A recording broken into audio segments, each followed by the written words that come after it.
Ice cream খেতে কে না পছন্দ করে? কেমন হয় যদি বাসায় তৈরি করে নেওয়া যায় দোকানের মতো পারফেক্ট আইসক্রিম, আর সেটা যদি হয় ম্যাঙ্গো আইসক্রিম। আজ তৈরি করে দেখাবো ম্যাঙ্গো আইসক্রিম। আর ম্যাঙ্গো আইসক্রিম তৈরি করার জন্য আমি এই 2টা আম ছোট এবং বড় টুকরো করে কেটে নিয়েছি। আর বড় টুকরোগুলোকে আমি একটা ব্লেন্ডারে ব্লেন্ড করে নিলাম। আর তারপরে এখানে আমি একটা বাটিতে হাফ কাপ পরিমাণে ফ্রেশ ক্রিম দিয়ে 2 মিনিটের মতো বিট করে নিচ্ছি। আর এখন দিয়ে দিলাম 2 চামচ কনডেন্স মিল্ক। কনডেন্স মিল্কটা আমি 2 চামচ দিয়েছি। আমটা যদি টক হয় সেক্ষেত্রে আর একটু বাড়িয়ে দিতে পারেন। আমি কনডেন্স মিল্ক দিয়ে আবারও একটু বিট করে নিলাম। আর এখন ব্লেন্ড করে রাখা আমগুলো দিয়ে দিচ্ছি। দিয়ে আবারও আমি 1 মিনিটের মতো বিট করে এটাকে জাস্ট একটু মিক্সড করে নিব। মিক্সড করা হয়ে গেলে আমি এইখানে যে ছোট করে টুকরো করে আমগুলো কেটে নিয়েছিলাম সেইগুলো এখন এটার ভিতরে দিয়ে দিচ্ছি। এটা অবশ্য অপশনাল, চাইলে কেউ বাদ দিতে পারেন।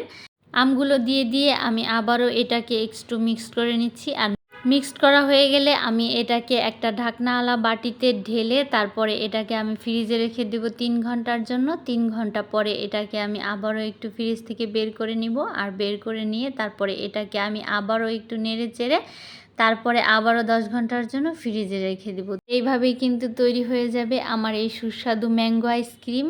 আর ম্যাঙ্গো আইসক্রিম যদি বাসায় তৈরি করে নেওয়া যায় এভাবে, এটা কিন্তু বাচ্চারা খুবই পছন্দ করবে।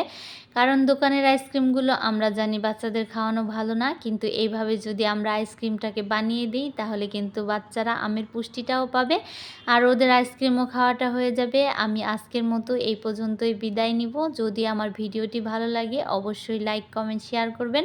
আপনারা সবাই ভালো থাকবেন। আজকের মতো বিদায় নিচ্ছি। আল্লাহ হাফেজ।